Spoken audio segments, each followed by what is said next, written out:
我是仙侠文里的炮灰反派。某天，我被领导派去屠村时，撞见一个骨骼惊奇的小孩。他一见我就开始拼命逃跑，结果跑到悬崖留下复仇宣言后就坠崖了。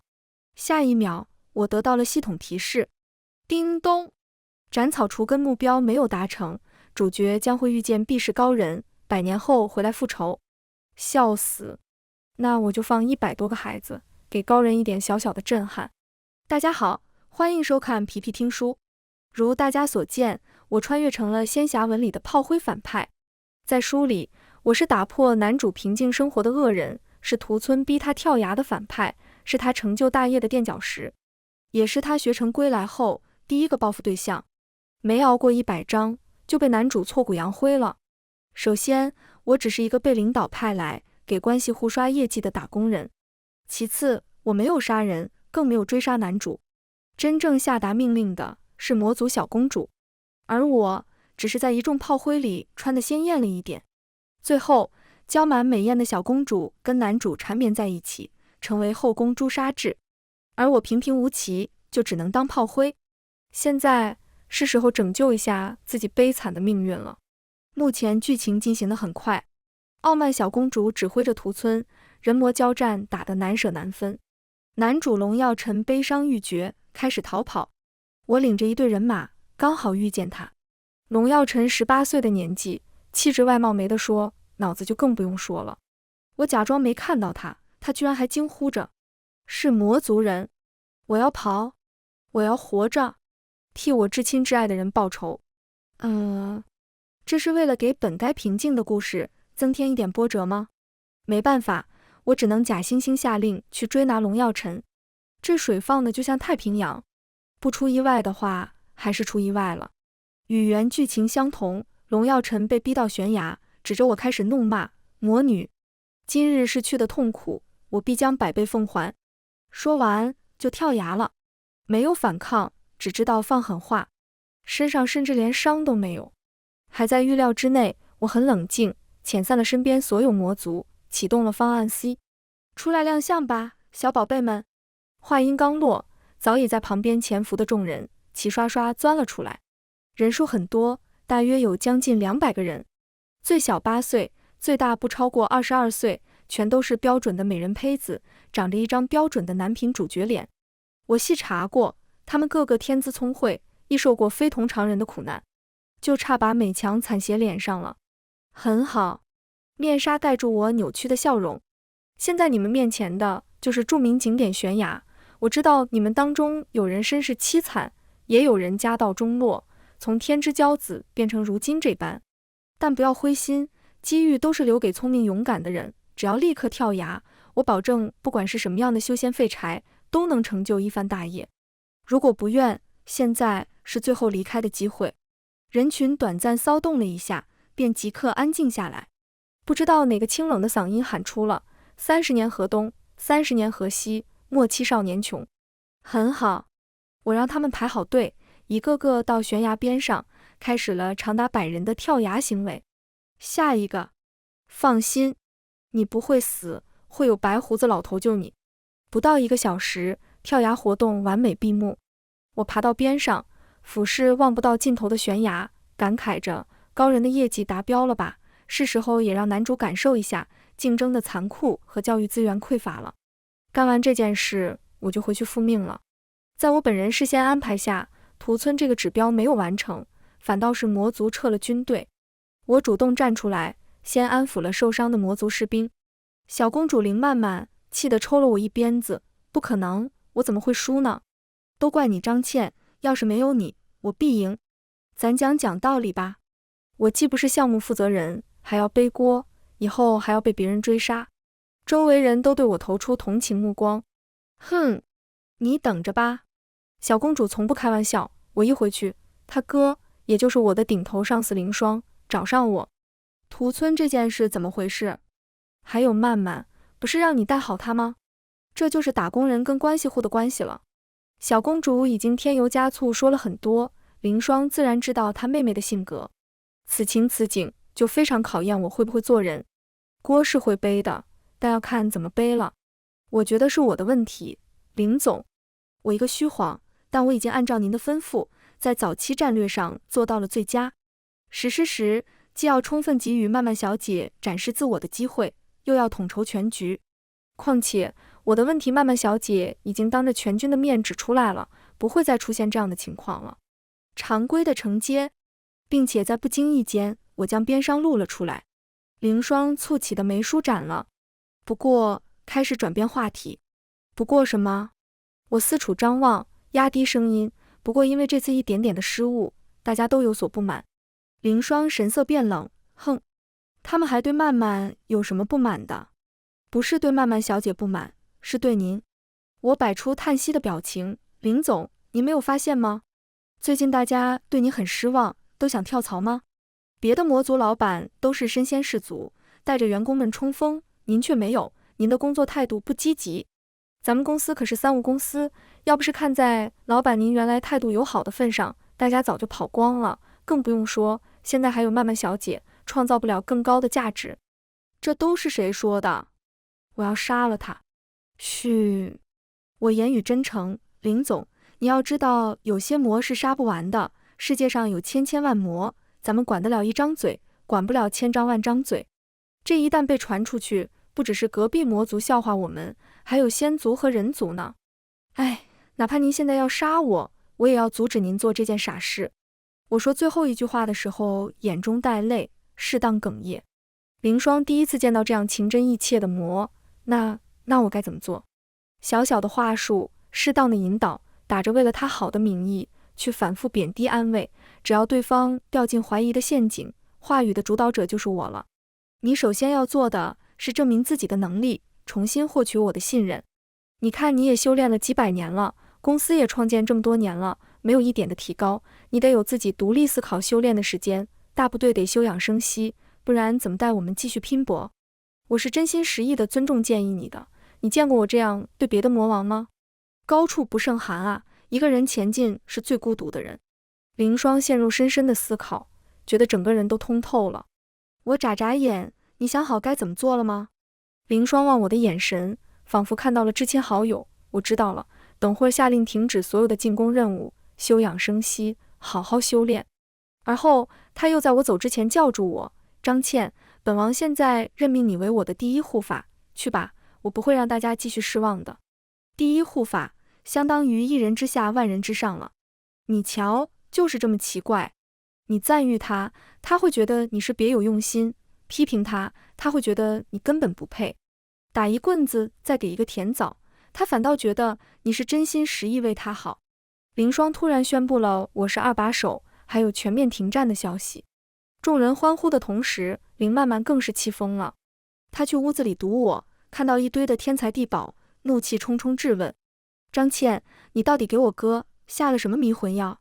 我面带微笑，是林总他的努力，一些小小的 CPU 技术罢了。你，林曼曼抽出鞭子，把东西砸得稀巴烂，砸完不解气，居然还想打我。我叹息一声，殿下，您到底想证明什么呢？我普普通通，靠着林总垂怜才走到今天，修为没有您高，亲信威望也没有，甚至就连美貌我也不如您。哎，不知道是谁跟您出的主意，您这样做，触碰到了您哥哥的眉头，到时候受罚的是您，获益的是小人啊。如果是两个人的矛盾，那就再捏造一个制造矛盾的人，这叫做矛盾转移。林曼曼否认，不对，没有人。嘘，我又开始表演了。殿下这样好的人，不值得为背后的小人说话，杀敌1000，自损800。我要是您，明明会有更好的办法，哎，可惜了。戛然而止，留下悬念，给读者想象空间。果然，林曼曼怒气下降。你会有什么好办法？我无比真诚，我再怎么受林总喜欢，都不会越过您啊。您想想看，您是林总的亲妹妹，谁能不自量力？跟您比，先强化主要优势。出主意的人，不仅要挑拨咱们的关系，还要影响您在林总心中的地位，转移矛盾，制造焦虑。我只是一个外人，您在我这看到的东西都不值钱，去跟林总好好沟通，说说心里话，才是最正确的选择。再给予解决方案。林曼曼听得怔住了，他不傻，知道我这句话的潜台词是让他找凌霜哭委屈，再撒撒娇，到时候凌霜为了安抚他，什么东西会没有？物质保障和情感认同，这绝对是利益最大化。你说的对。林曼曼复杂看了我一眼，我要回去找挑拨咱们关系的小人了，你的这些东西我会赔给你。台阶早已经给了，他也用到了。我看着满地狼藉，内心窃喜，还好扔的东西都够贵。等林曼曼走后，我特意把今天我吃亏的消息委婉放了出去。爱八卦是天性，消息传着传着必然会变性。演变过程大概就是从张倩惹林曼曼不快，到林曼曼嚣张跋扈，公然顶撞凌霜。外面吵吵闹闹，我在屋里睡大觉。很快，凌霜就听见了消息，派人送了更高级的灵丹妙药来安抚我。不到1天时间，林曼曼跟凌霜谈心成功，又想到这个流言蜚语，又派人送了2份大补灵药和高级法器。唉，生活就是出其不意。公主与护法不和的谣言不攻自破，林曼曼再没来找我麻烦。自此，我就坐稳了第1护法的位子，天天吃着高级丹药，玩了命的修炼，并且在我的建言献策下，凌霜更是30年一小闭关，50年一大闭关。和平日子80年，魔族没有战争，已经与周边人类聚居生活，什么都没干，领地却扩张的飞速。凌霜每次见我，眼睛里都发光。叮咚，斩草除根目标没有达成，主角距离成就大业还差30%。熟悉的电子音一响起，我就开始骂人，还差30%，那你之前怎么没跟我说？系统更新，我气得吐血，本以为龙耀晨上学都成问题，没想到还是低估了高人的教学质量。快给我个定位。系统搜索了片刻，目前正在灵秀山。晚上，我正想去找凌霜，让她给自己带薪休假，结果人家却主动找上门来了。凌霜提出自己的疑问，曼曼最近喜欢上了一个仙族小子，为他死去活来的，这么办？应该庆幸爱的不是男主。原剧情就是林曼曼爱男主爱的死去活来，然后背叛了你，来了场全族牺牲的恋爱。但是仙族人目前来说还是挺危险的。我漫不经心说，你是他哥哥。仙魔相爱，确实得想想办法。凌霜忧虑，我就是没有办法才来找你，要不然就狠心把那个小子给……嘘，怎么又打打杀杀啊？年轻爱侣吗？那就让他们在一起好了，磕磕碰碰，一辈子还长着呢。我跟凌霜说，不要做得太过激，要不然适得其反。小情侣怨恨你，仙族人也要找你麻烦，直接让林曼曼跟他在一起得了。最好是为了他，专门去仙族学校安排个插班生名额，让他们名正言顺在一起。这能行吗？这不是害了曼曼吗？我微笑说，就咱俩这关系，我能害了曼曼吗？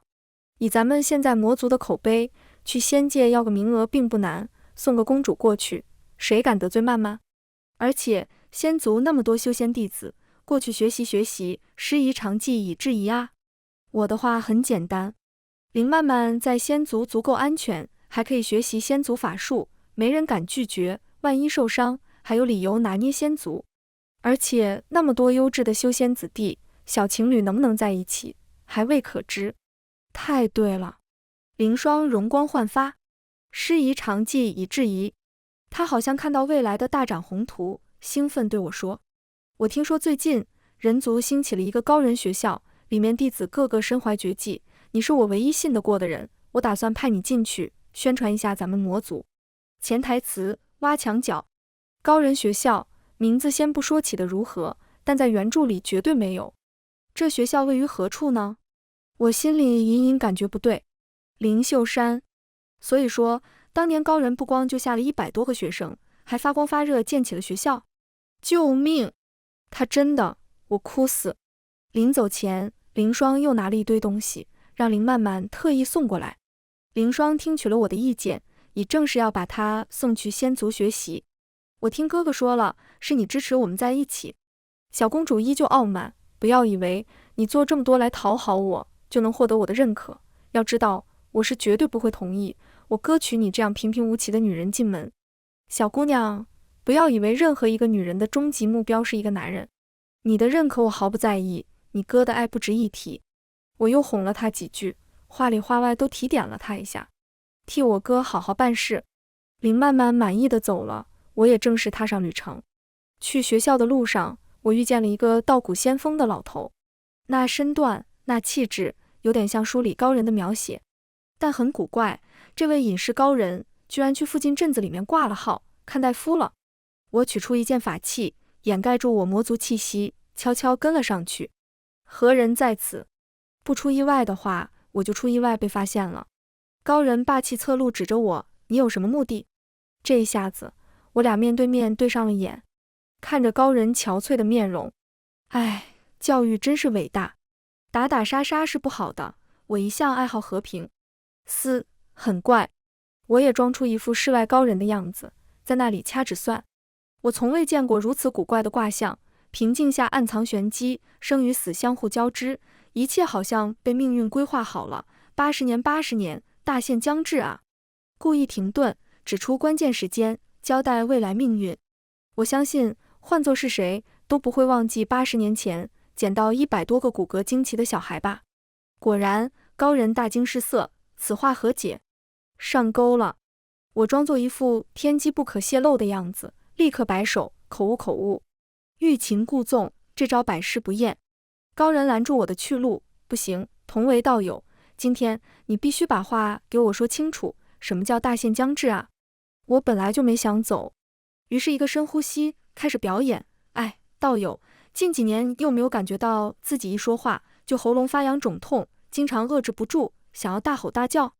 腿部常有酸胀感，皮肤伴有颜色沉着，并且能摸到明显凸起，而且反复的头晕、疲劳、心悸、神经紧张，只有在休息后才恢复正常。记忆力也逐年下降，肢体麻木，浑身乏力。高人本来没什么感觉，我越说他越难受。这些症状吧，说有，确实有啊。高人脸色惨白，小友，这些我都有，这是怎么了？我复杂看着高人。咽炎，天天给学生大声讲课。静脉曲张，天天长时间站立。高血压，来几个叛逆少年，天天对着你干。一些教师的职业病罢了。一个学生可以1对1的教育，快200多个学生呢，那不得分个教室，再分个班，再排个课表。周而复始传授知识，可以靠内力传音，但架不住人多啊，又没别的老师。我觉得高人能熬80年，已经是蛮厉害的了。没工资，没5险1金，甚至还自己掏钱补助教育。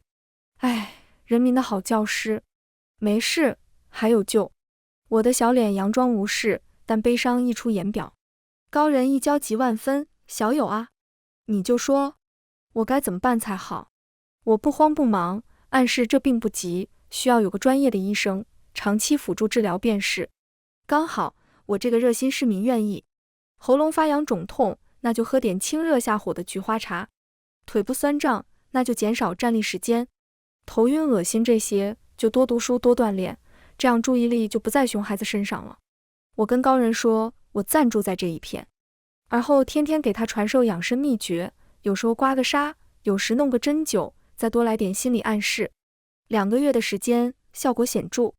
高人跟我的关系越发亲近，教会我好多秘法。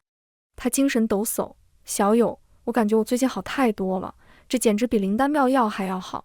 良好的心态可远不是灵丹妙药能比的。是时候了。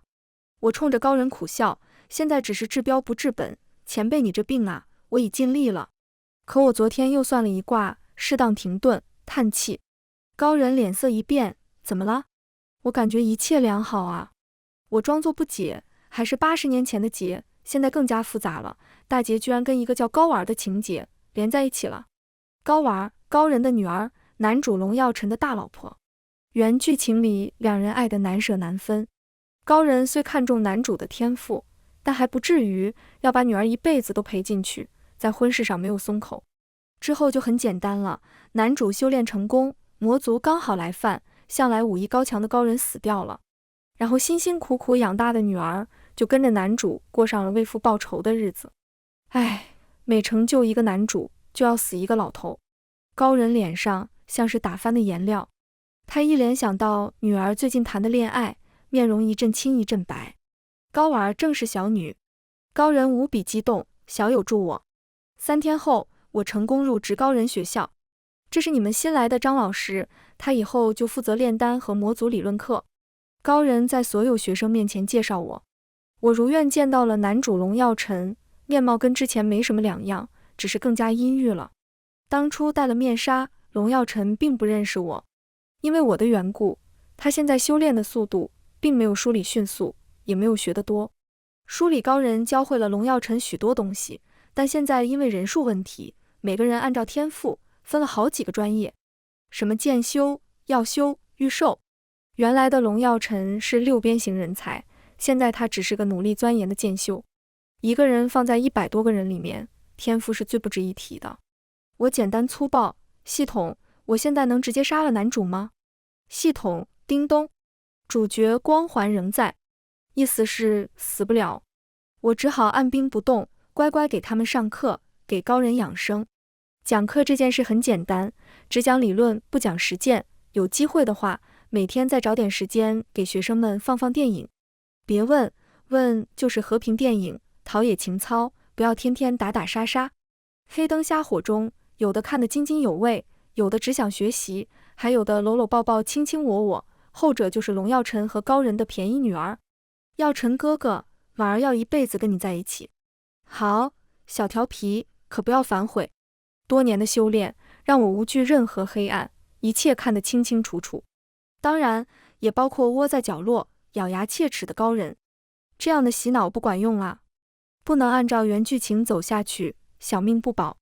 下了课，我立刻找上了高人，我都看见了。高人一脸悲愤，小友，你也看见我那不争气的女儿了，她从小失了母亲，我怎么说都不管用，你有什么办法吗？我懂。我一只手搭上高人的肩膀，学术的氛围太不浓厚了。看个电影还有人开小差，从今天起我们要重新规划一下。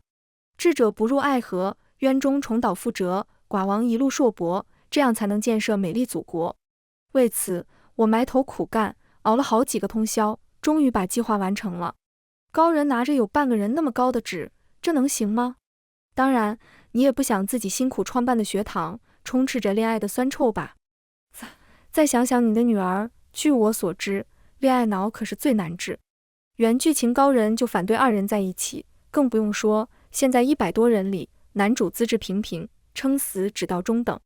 想到我的本事，高人眉头皱着答应了。那服装统一，仪容仪表是为了什么？排除身外之物，增加专注力，能更好把精力投身学术。高人又问，那这个奖学金要求？我邪魅一笑，为了提高学生的积极性，让他们好好学习。我反复劝说高人，信誓旦旦说教育经费我出了，再穷不能穷教育。而且这样管得严一点，女儿万一就跟男主断了呢？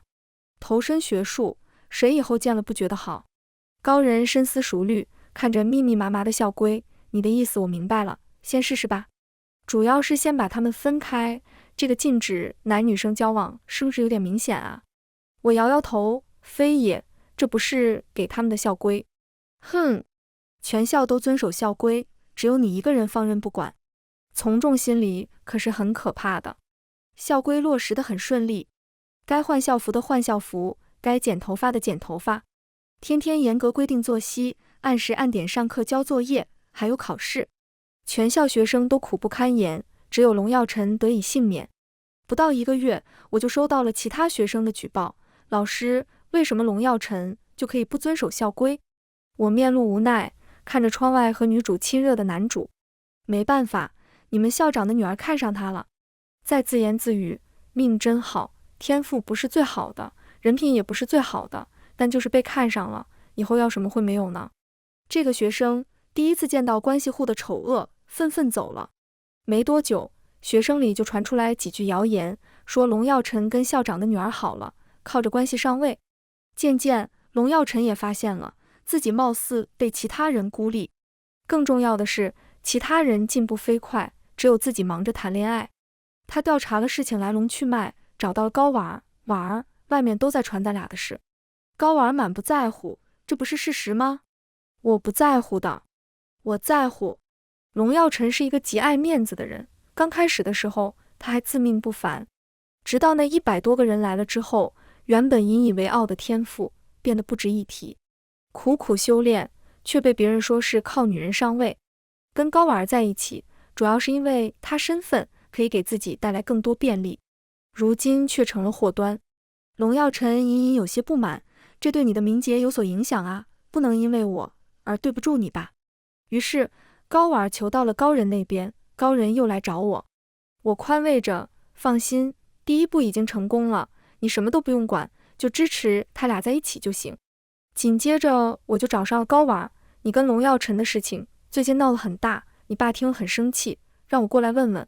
这姑娘还没跳出袁叔的人设，嚷嚷说我们真心相爱，就不能大大方方在一起吗？你还是不爱龙耀晨啊？我感慨地说，你难道没有发现他对这件事情很不满意吗？最近谣言这么多，他的面子多难看啊！你不为他着想，还说爱他。还有你爸听到了该多生气啊！直接给恋爱脑扣个帽子，要用恋爱脑的思维打败恋爱脑。高婉震惊了，想到最近龙耀晨对他的冷落，那怎么办？作为朋友，我是很支持你俩在一起的。我叹了口气，我再去说说你爸，你也去安慰安慰耀晨，旁人越是不赞同，你俩的爱情才更有魄力。高婉刚走，我就叫龙耀晨过来，把这事说了一下。校长很看重你，也支持你俩在一起，但如果不一视同仁，就会让事情弄得很难堪。我从头到脚审视了他一遍。那怎么办？我也是真心爱着婉儿的。我嘴角一勾，我知道的，但主要是堵住外人的嘴，我这有个办法，需要委屈一下你。龙耀晨犹豫了，但诱惑是很大的。我跟他说，他需要负责高婉的一切事务，还要遵守学校的校规校纪。校规第129条，可是情侣学生1周要共交2篇论文。怎么你是不爱婉儿，还是不愿意写2篇论文？我冷哼一声，当然爱。龙耀晨答应下来。晚上我又联系了高婉，我已经说服你爸了。高婉感激涕零，谢谢老师。不过你爸跟我说了，他的最低要求是谈恋爱也不能荒废学业，校规校纪还要遵守。嗨，1周交2篇论文，耀晨那孩子天天修炼，压力一定很大吧？什么？1周写2篇？我微笑，我知道你那么爱耀晨，一定愿意替他分担的。高婉茫然点点头，傻孩子，还不知道会面对什么吧？之后我就在全校面前宣布，他俩正式在一起了，还要履行情侣校规。嫉妒的声音小了，可龙耀晨的人缘是不可能像以前一样了。我作为炮灰，虽然痛恨龙耀晨，但不得不说，他现在确实挺可怜的，起得比狗早，中午没午休，凌晨几点睡，天天上课，其余时间不是在图书馆查资料写论文，就是在花心思哄高婉。可怜，上课都在打瞌睡，能学到什么呢？果然，我查询了系统，男主的修炼慢了，那我就疯狂修炼。另一边的高婉也不好过，考验爱情，天天履行新的校规，还要去查资料，熬夜写论文，选题不能重复，内容不能照抄，不能假大空，不能没有数据又过于简单。这些对于恋爱脑还不算什么，最致命的还是仪容仪表整改过的龙耀晨。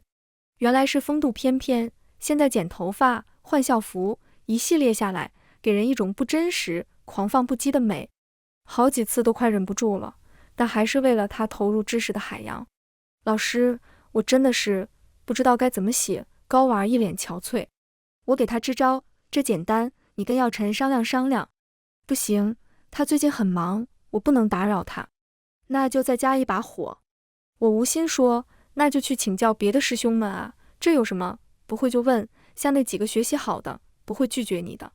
高婉很强，说好好写论文就好好写论文，质量很高。我反手却在作者栏上添了龙耀晨的名字。反之，龙耀晨那里我也这么干。别问，问就是真爱胜过一切。你的研究成果上也得有我名吧？在我的精心撮合下，不久他们2个人就吵架了。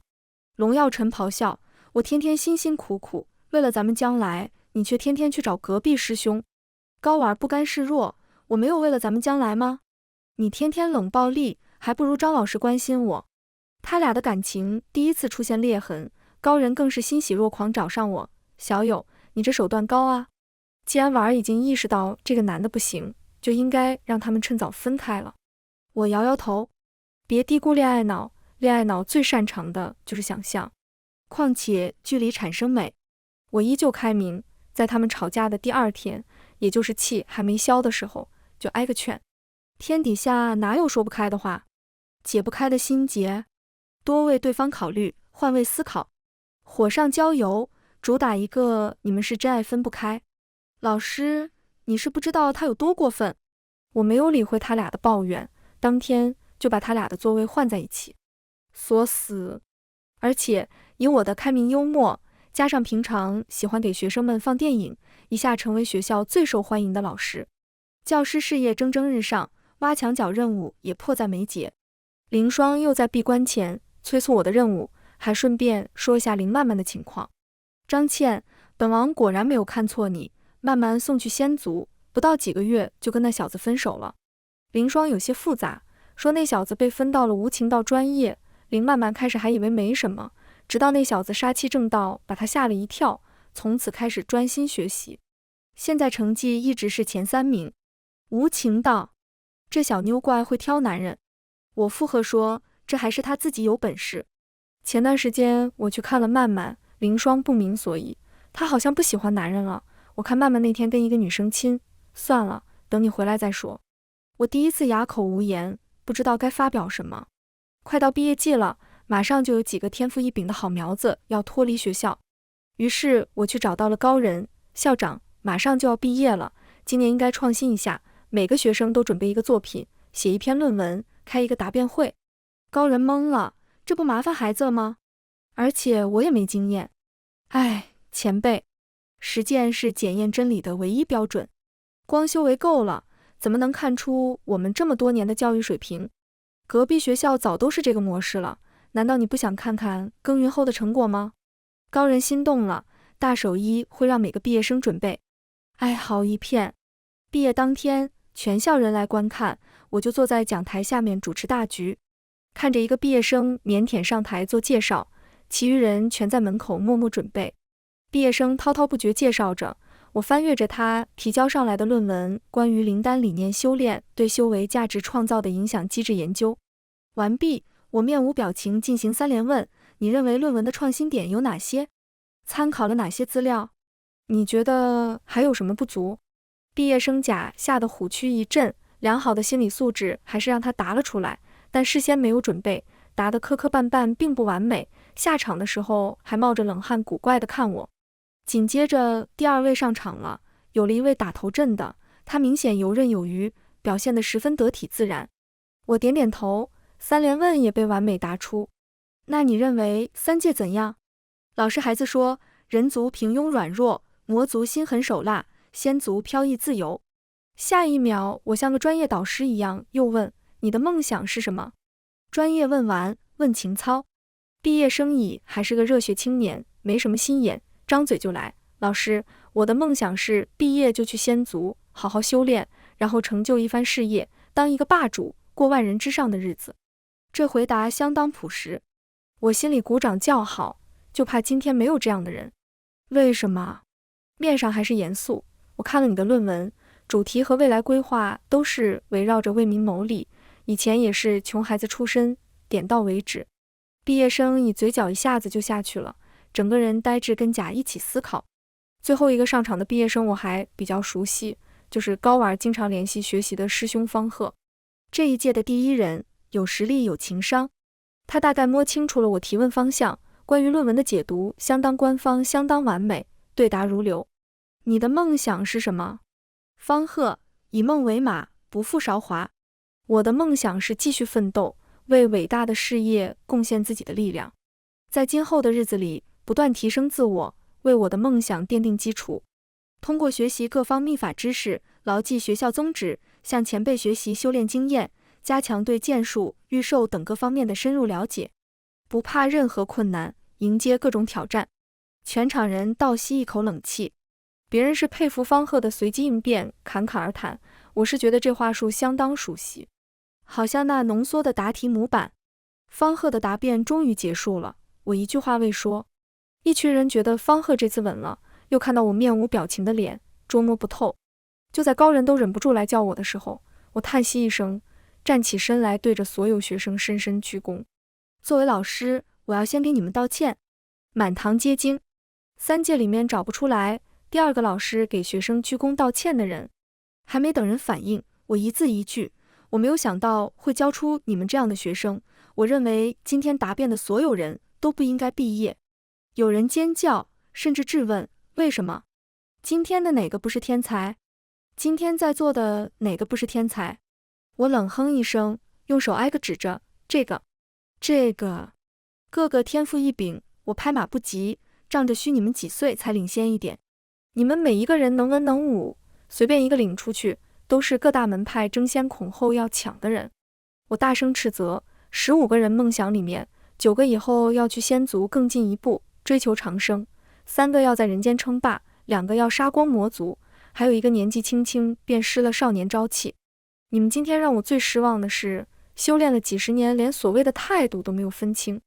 今日为什么要搞得大家这么难堪？我不要命了！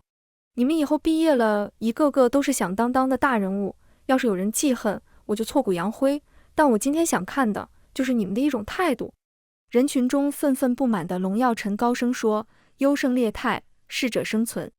我天赋极佳，有些人一出生命就注定，我们难道还不能追求自己想要的？当然，我从没说要阻止什么。”我眼神狠厉，凝视龙耀晨，但拿优胜劣汰这句话当借口，实在是太可笑了。贫穷苦难的人还没测出天赋，就已经死在未来的路上；平庸的人有理想有志气，却因天赋被拒之门外，一生碌碌无为；而天赋异禀的人便可为所欲为，高高在上，甚至因为喜怒决定生死，让他人感恩戴德。我问你，是谁规定的？给我重新翻翻你们的史书，看看那些千古留名的人，到底是因为天赋异禀，还是因为他们知行合一，踏踏实实做事留名？还有那些我们身边更可敬的人，有保卫家园死在他乡，尸骨无存的战士，有敢为人先尝遍每一株仙草，记录在册的医者，还有顶着烈日为案情走访的捕快们。他们位卑言轻，一生并没有因天赋而郁郁寡欢，而是投身进了更伟大事业里，哪怕一生从未在史书上留下半个字。而你们却拿着天才的身份在沾沾自喜，以为踏遍一切困难。龙耀晨面红耳赤，他似乎从我身上看见另一个身影，也是这般字字带血，诉说不公。他拗不过面子，还是要争辩，谁说我们不管的？等我们一个个都有所成就，再来造福也不算太迟。话还没说完，就被高婉一把拉下去了。我嗤笑，有些话骗骗自己就行了。我记得你们是80年前来的这里，有的人出身贫寒，有的人家道中落。唯一确定的是，每个人都足够幸运，一路上靠着很多不知姓名的爷爷奶奶、叔叔婶婶走到今天。80年啊，记忆里面容都已经模糊了。说到这句话，我眼中带泪。人群里有一个清脆的声音：“张老师，能请告诉修炼究竟为了什么吗？”我尝试在人群中找到那个孩子，却看到了一个个坚定的孩子。我又深鞠一躬，铿锵有力：“为生民立命，为往圣继绝学，为万世开太平，人人生而平等。”说罢，头也不回地走了。我知道以现在的威望，威逼利诱游说他们去魔族，轻而易举。但我不想那样，讨好凌霜不是我的终极目标。那天答辩后，所有毕业的学生们一同上门拜访我，有的决定继续潜心修炼，有的研究可以造福农业的机器，还有的开始救助3界平民百姓免遭战火。我一战成名，影响很大，不止毕业生，还有高婉和龙耀晨分手了。这也难怪，本就不够坚定闹别扭的两人，在经答辩那一遭，龙耀晨成为全校公敌了，不分手才怪。听高人说，现在高婉心里只有知识和我，私底下系统难得夸赞我，宿主厉害，再厉害也会死。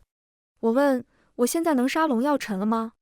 主角光环有破碎痕迹，意思是再等等，几十年累死累活的修炼，我有底气等到跟龙耀晨决一胜负的那天。不上课的时间里，我还回去了一趟魔族，则队伍又壮大了。现在魔族不仅跟人族交往，还跟仙族边界搭上了关系。林总闭关好了吗？回护法，还没有。我本意是先发制人，提前给凌霜请罪，结果闭关还没结束，我反而遇见了林曼曼。她跟之前有着翻天覆地的变化，整个人成熟稳重了不少。旁边还站着一个双目含情、衣着华丽的美丽女子。这是温若，我的爱人。这是张倩，大护法。林曼曼相互介绍着双方身份。我对这客气的态度感到不可思议，更对温若的身份震惊。要知道原书里，这可是男主的白月光，后宫老婆之一。别惊讶，温若温柔说，曼曼在仙界经常给我提起你，我给他分析了一下，你是那种很厉害的人，仙界很多人都有所耳闻。我疑惑不已。林曼曼，前段时间你在人界的发言已经在3界一战成名了。我更加疑惑。温若补充说，当天刚好有个前辈乔装打扮进去旁听了，回来给我们讲的热血沸腾。他们小两口一唱一和，意思是让我有空去仙界看看，3界已经好久没那么平静了。叮咚，斩草除根目标没有达成，主角偷学禁书拿走法器，再次坠崖。一个不合时宜的电子音响起。我飞奔学校的时候，高人又详细的把过程讲了一遍。不知道那天怎么一向守卫森严的藏宝阁突然就失灵了。等我发现的时候，里面什么东西都被洗劫一空了，看手段像是学生，刚好那天只有龙耀晨不在，现在也找不到他的人影。我根本没有闲工夫听高人讲话，脑子生疼。警告，主角距离大业还差 24%， 剧情正在回归。警告，主角距离大业还差 19%， 剧情正在回归。警告，主角距离大业还差 10%， 剧情正在回归。刺耳的系统警报声连续播了3遍才停下来。系统，我可以杀死龙耀晨吗？主角光环破碎还差 40%， 剧情回归意味着龙耀晨第一个就要拿我祭天。倒不是我会怕他，而是主角光环这一点太逆天了。10%对上 40%， 我好像来不及了。我冒着冷汗，周围学生把我围在一边。龙耀晨太可恶了，世上怎么会有如此不义之人？一定要抓住他。我思考着对策，书弟又收到系统提示，主角光环破碎 39%。 我知道该怎么做了。凭借这么多年的人脉还有人品，我信誓旦旦地把龙耀晨的光辉事迹3界宣传。每多几个人知道他不堪入目的事迹，主角光环就会破碎一点点。为了帮我，从事法器研究的毕业生专门制作了灵气大喇叭，只要输入一点点灵力，就可以产生几百倍大的声音。这东西还能量产，充斥在大街小巷。警告，主角距离大业还差 5%， 剧情正在回归。主角光环破碎还差 9%。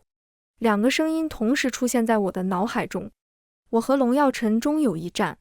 入夜，我找了一个安静的地方。月明星稀，清风徐徐，我来的那一天就是这样的一个夜晚。龙耀晨的身影从面前树林中走出，浑身是血，提着一把闪亮的剑。他的目光是戏谑的，声音不大不小，魔女，原来一切都是你在作怪。他继续向前走，剑上透着月亮的样子。我说，为什么我这么不顺？原来是因为你啊。前世手下留情，只是把你挫骨扬灰，还没有魂飞魄散。2句话，我就知道我马上要面对的是原书里面的龙耀晨。我的灵魂在隐隐发烫，我的脊背却依旧挺拔。我凝视龙耀晨，君子报仇10年不晚。他哈哈大笑，在我的故事里，不要做梦。我是主角，谁能打败我？我不语。掏出林曼曼提前送我的法器，鞭子狠狠抽打在地。今夜不死不休。凌霜送的丹药，林曼曼的法器，高人的秘法，高婉的符咒，这些加上我几10年日日夜夜的修炼。我笑道，龙耀晨，记住你是死在每一个被你踩在脚下的小人物手上的。说罢，鞭子对上龙耀晨的剑芒，擦出火花。他的剑上沾满了鲜血，寒光处映着一张惊恐万分的脸。这不可能！龙耀晨死于傲慢。叮咚，宿主成功完成任务，马上返回现实世界。倒计时开始。10，我看到学校一群人将我围起来，带我去看病。9，很荒谬，我快不行了。高儿居然在跟我表白。8，大家跟我说，骑士答辩结束去找我，发现了隐藏气息的法器，他们都知道我是魔族人。7，高人拉着我的手说要让我当校长。6，凌霜闭关出来了，看着我跟主心骨没了一样，窝囊。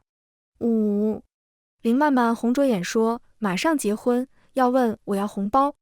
4，温若带着一个白发童颜的人来了，就是答辩那天问我的小孩。